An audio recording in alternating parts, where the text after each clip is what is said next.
علیکم friends, welcome to my channel Islamic book tuber. آج کی ہماری بک ہے ہدایت کے چراغ، ٹاپک حابیل اور قابیل۔ تو چلے سٹارٹ کرتے ہیں۔ نسل انسانی کے بڑے بھائی۔ قرآن حکیم نے حضرت آدم علیہ السلام کے پہلے دو بیٹوں کا تذکرہ بغیر کسی نام کی وضاحت کے ابن آدم کے دو بیٹوں کے الفاظ سے کیا ہے۔ البتہ توریت اور احادیث کی بعض کتب میں ان دونوں کا نام قابیل اور حابیل بیان کیا گیا ہے۔ قابیل بڑا بھائی تھا اور حابیل چھوٹا۔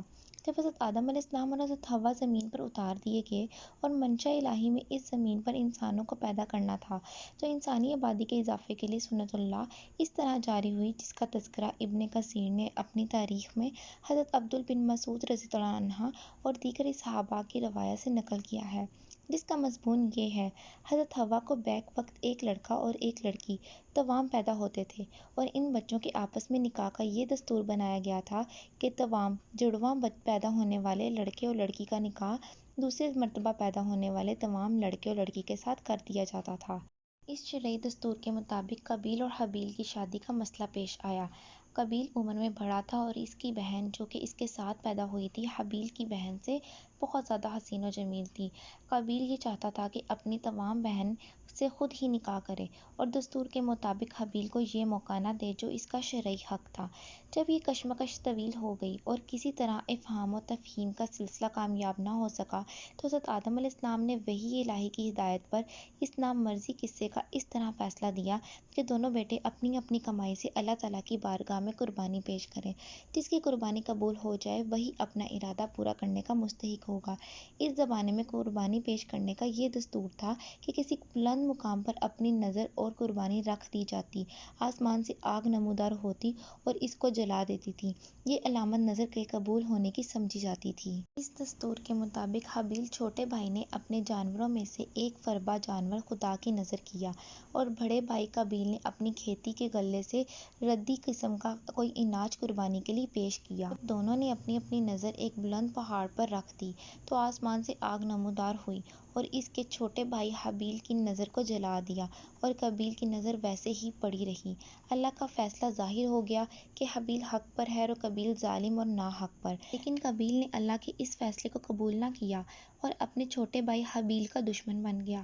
بغض اور عداوت نے قابیل کو اس حد تک پاگل بنا دیا تھا کہ وہ اپنے حق پرست بھائی کو قتل کرنے کی فکر میں پڑ گیا۔ بالآخر اپنی حرکات سے ظاہر کر دیا کہ وہ کسی بھی وقت حابیل کو قتل کر دے گا۔ حابیل کو جب اس کی اطلاع ہوئی تو وہ اس گناہ کے تصور سے کام گیا اور اپنے تقویٰ اور نیکی کو باقی رکھنے کے لیے اپنے ظالم بھائی سے یوں مخاطب ہوا: تیری جو مرضی ہو وہ کر گزر، میں اس گناہ میں خود کو ملوث نہیں کروں گا۔ مطلب یہ تھا کہ اگر تو میرے قتل کے در پہ ہوتا ہے تو ہو، میں تیرے قتل کے در پہ نہیں ہوں گا۔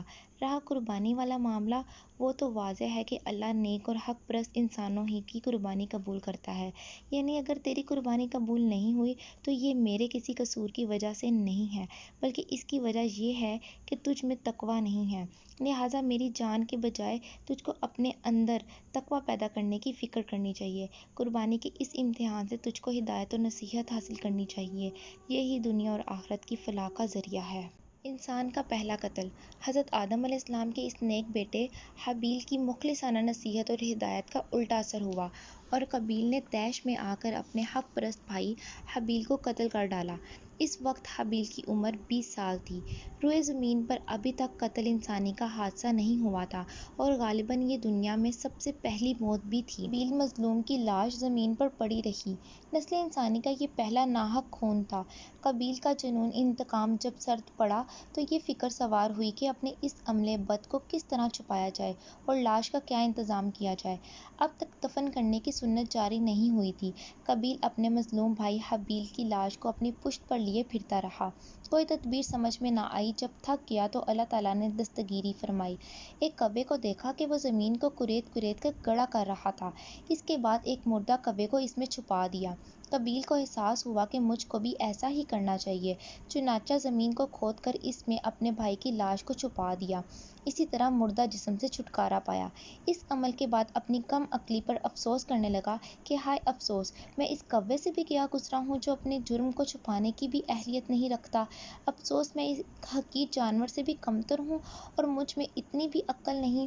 اس کے بعد اس کی عقل جاتی رہی اور بدن سیاہ پڑ گیا اور وہ اسی حالت میں فوت ہو گیا۔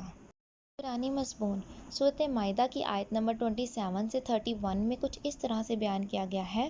ترجمہ: اور آپ ان اہل کتاب کو آدم کے دونوں بیٹوں کا قصہ صحیح طور پر پڑھ کر سنائیے، جبکہ دونوں نے بارگاہ الہی میں ایک ایک نظر پیش کی۔ ان میں سے ایک کی نظر تو قبول ہو گئی اور دوسرے کی قبول نہ ہوئی۔ جس کی نظر قبول نہیں ہوئی تھی کہنے لگا، میں تجھ کو ضرور قتل کر دوں گا۔ اس نے جواب دیا کہ اللہ تعالیٰ اہل تقویٰ کا ہی عمل قبول کرتے ہیں۔ اگر تو مجھ پر میرے قتل کرنے کے لیے دست درازی کرے گا تب بھی میں تجھ کو قتل کرنے کے لیے ہرگز دست درازی کرنے والا نہیں۔ میں تو پروردگار عالم سے ڈرتا ہوں۔ میں یوں چاہتا ہوں کہ تو میرے گناہ اور اپنے گناہ سب اپنے سر لے لے، پھر اہل دوزخ میں شامل ہو جائے، اور یہ ہی سزا ہوتی ہے ظلم کرنے والوں کی۔ سو اس کے جی نے اس کو اپنے بھائی کے قتل پر آمادہ کر دیا۔ پھر اس نے بھائی کو قتل کر ڈالا، جس سے وہ نقصان اٹھانے والوں میں شامل ہو گیا۔ پھر اللہ نے ایک کوا بھیجا کہ وہ زمین کو کھودتا تھا تاکہ وہ اس کو تعلیم کرے کہ اپنے بھائی کی لاش کو کس طرح سے چھپائے۔ کہنے لگا، افسوس میری حالت پر، کیا میں اس سے بھی گیا گزرا کہ اس کوے ہی کی طرح ہوتا تاکہ اپنے بھائی کی لاش کو چھپا دیتا۔ سو وہ بڑا شرمندہ ہوا۔